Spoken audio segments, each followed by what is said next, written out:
बिस्मिल्लाहिर्रहमानिर्रहीम। अस्सलाम वालेकुम एवरीवन। होप सो कि आप सब ठीक होंगे। It's me Anam. गोल्ड की वीकली एनालिसिस आपके साथ शेयर करने जा रही हूँ। उसके लिए सबसे पहले हम चलते हैं फॉरेक्स एक्टिव और देखते हैं कि इस वीक कौन कौन से मेजर फंडामेंटल्स हैं जो गोल्ड पे इम्पैक्ट कर सकते हैं। बात की जाए 10 मार्च मंडे की, तो मंडे को यूएसडी की कोई भी हाई इम्पैक्ट न्यूज मौजूद नहीं है। ट्यूसडे को देखा जाए तो ट्यूसडे को यूएसडी की एक हाई इम्पैक्ट न्यूज मौजूद है जो शाम के 7 बजे है, जॉल स्टॉप्स ओपनिंग। वेंसडे को देखा जाए तो वेंसडे को यूएसडी की 3 हाई इम्पैक्ट न्यूज़ मौजूद है जो शाम के 5:30 बजे हैं, कोर सीपीआई मंथली और सीपीआई ईयरली। थर्सडे को देखा जाए तो थर्सडे को भी यूएसडी की 3 हाई इम्पैक्ट न्यूज़ मौजूद है, कोर पीपीआई और अनएम्प्लॉयमेंट क्लेम। बात की जाए अगर फ्राइडे 14 मार्च की, तो 14 मार्च को भी यूएसडी की 2 हाई इम्पैक्ट न्यूज़ मौजूद हैं जो शाम के 7 बजे हैं, prelim consumer sentiments, prelim inflation expectations. ये तो थे फंडामेंटल्स जो गोल्ड पे इम्पैक्ट कर सकते हैं। चलते हैं गोल्ड के टेक्निकल चार्ट पे और देखते हैं कि मार्केट इस वीक में कहाँ से अच्छे मौके फ्राहम करेगी। ये मैंने गोल्ड का वीकली चार्ट ओपन किया है, ठीक है। सबसे पहले तो देखते हैं कि इस वीक की कैंडल ने कैसी क्लोजिंग की है। लास्ट वीक की कैंडल बहुत टाइम के बाद, पिछले 8-10 हफ्तों के बाद जो एक कैंडल है ये रेड क्लोज हुई थी। इसके बाद इस दफा की जो कैंडल है वो ऑलमोस्ट बुलिश क्लोज हुई है। ये कैंडल एक वीकली इनगल्फ के तौर पे क्लोज हुई थी क्योंकि इस कैंडल ने इस वीकली कैंडल को अपने अंदर इनगल्फ कर लिया था। इस वीक की जो कैंडल है उसने ऑलमोस्ट रिट्रेसमेंट की है। अब मार्केट इस वीक में क्या पॉसिबिलिटीज दे सकती है, ये मैंने एक वीकली रेजिस्टेंस मार्क किया क्योंकि यहाँ पे 3 वीकली कैंडल्स जो है वो इस एरिया से रिजेक्ट हुई हैं। ये weekly support and demand zone है और ये भी weekly support and engulf zone है। फर्स्ट ऑफ ऑल तो यही पॉसिबिलिटी कि मार्केट यहाँ से इस एरिया में आए और यहाँ से हमें एक सेलिंग फ्राहम करे। फर्स्ट ऑफ ऑल तो हम यहाँ से अपनी सेलिंग एक्सपेक्ट करते हैं। वाला जो एरिया है इस एरिया से हम अपनी बाइंग एक्सपेक्ट करते हैं। ये वीकली टाइम फ्रेम में और ये एरियाज बहुत काफी बड़े बन रहे हैं, तो हम इसमें छोटे टाइम फ्रेम में जाके कंफर्मेशन देख के अपनी एंट्रीज को प्लान करेंगे। वीकली टाइम फ्रेम के बाद हम चलते हैं डेली टाइम फ्रेम पे और देखते हैं कि मार्केट हमें वहां पे कहाँ से अच्छी पॉसिबिलिटीज देगा।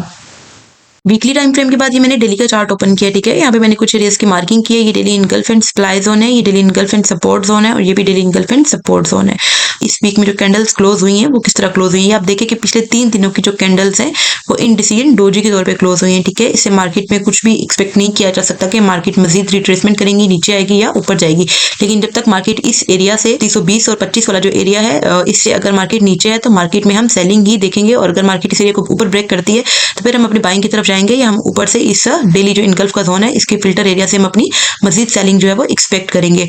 मार्केट अगर यहाँ से नीचे रिट्रेसमेंट करती है तो डेली में ये वाला जोन जो है ये मार्केट को अच्छी सपोर्ट दे सकता है क्योंकि यहाँ पे इनगल्फ का जोन भी है और ये एक ब्रेकर का जोन भी है, तो यहाँ से हमें ये अच्छी बाइंग पॉसिबिलिटीज दे सकता है। इसके अलावा ये जो ऊपर इनगल्फ और सप्लाई जोन है, ठीक है, यहाँ पे डेली टाइम फ्रेम में अगर हम देखें तो यहाँ पे एक इनगल्फ बनी है, मार्केट इसी एरिया से रिजेक्शन ले रहा है बार बार। हम अगर अपनी सेलिंग प्लान करेंगे तो इस एरिया को मजीद फिल्टर करेंगे छोटे टाइम फ्रेम में और उसके बाद ही हम इसमें अपनी प्लान करेंगे। तो डेली टाइम फ्रेम के बाद चलते हैं हम अपने H4 में और देखते हैं कि मार्केट हमें वहां पे कहाँ से अच्छी पॉसिबिलिटीज देगा।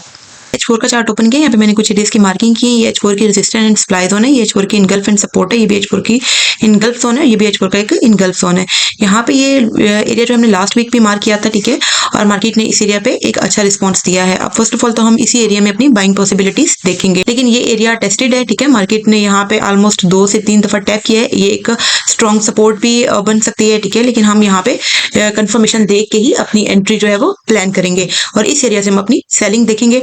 मार्केट जब इस एरिया में जाती है मार्केट का बिहेव देखेंगे और छोटे टाइम फ्रेम में कंफर्मेशन देके हम इस एरिया से अपनी सेलिंग प्लान करेंगे। और ये वाला जो एरिया है ये वाला एरिया बहुत इंपॉर्टेंट है, ये H4 की इनगल्फ है और इसका एक्सपेरिमेंट भी बहुत जबरदस्त है और ये टेस्टेड भी नहीं है, तो इस एरिया से हमें एक अच्छी बाइंग पॉसिबिलिटी मिल सकती है लॉन्ग टर्म के लिए। अगर मार्केट यहाँ तक रिट्रेसमेंट करती है तो यहाँ से हम अपनी बाइंग पॉसिबिलिटीज देखेंगे और ये वाला एरिया जो है वो बहुत ही ज्यादा इंपॉर्टेंट होने वाला है। 2825 से 2814 का एरिया मैंने मार्क भी किया है और हॉरिजॉन्टल लाइन से आपको प्राइस भी मेंशन हो रही होगी। और इसके अलावा ये वाला एरिया भी H4 की इनगल्फ जोन है, ये भी टेस्टेड नहीं है, ये वाला एरिया भी मार्केट में बहुत ही ज्यादा इंपॉर्टेंट साबित होने वाला है। H4 के बाद हम चलेंगे H1 में और देखेंगे कि मार्केट हमें वहां पे कहां से अच्छी पॉसिबिलिटीज देगा।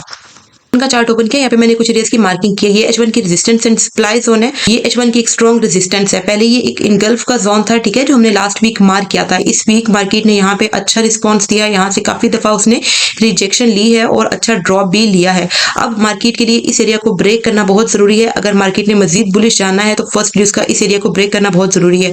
ये वाला एरिया मार्क किया था सेलिंग के लिए और ये वाला एरिया मार्क किया था बाइंग के लिए, ये लास्ट वीक के मार्क हुए हैं। मार्केट इस एरिया के अंदर ही इस पूरे वीक में घूमती रही है।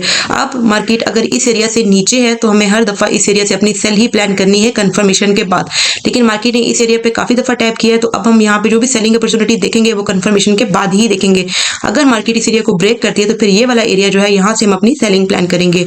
और फिर मार्केट इस वाली जो सपोर्ट है, ठीक है, अगर इसको ब्रेक नहीं करती तो इससे ऊपर है तो मार्केट बुलिश ही है। हमें जब भी प्लान करनी है अपने लिए बाई की एंट्री ही प्लान करनी है, लेकिन आफ्टर कंफर्मेशन। मार्केट इस एरिया को ब्रेक कर देती है तो फिर हमें इन एरियाज पे नजर रखनी है, यहाँ से से हमें अच्छी बाइंग पॉसिबिलिटी मिल सकती है। ये H1 में पॉसिबिलिटीज थी। लास्ट टाइम भी एक भाई ने कमेंट किया था कि प्राइस मेंशन नहीं है, मैंने इनकी प्राइस मेंशन कर दी है। ये वाला जो एरिया है जहां से हमें अपनी फर्स्ट सेल पॉसिबिलिटी देखनी है 2947 और 2954 का एरिया है, ठीक है। और ये वाले जो एरियाज है ये सपोर्ट एंड रेजिस्टेंस, ये तो आपको समझ आ गई होगी कि ये कौन से वाले एरियाज हैं।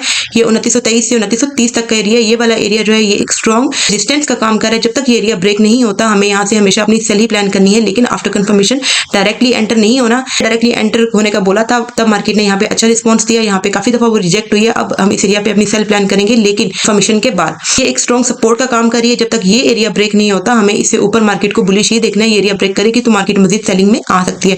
फिर हम इस वाले एरिया से 2838 और 2847 वाले एरिया से हम लोग अपनी बाइंग प्लान करेंगे। 90 पिप्स का ये एरिया बन रहा है, तो हम लोग इसको मजीद फिल्टर करेंगे और छोटा करके फिर यहाँ से हम लोग अपनी बाइंग प्लान करेंगे।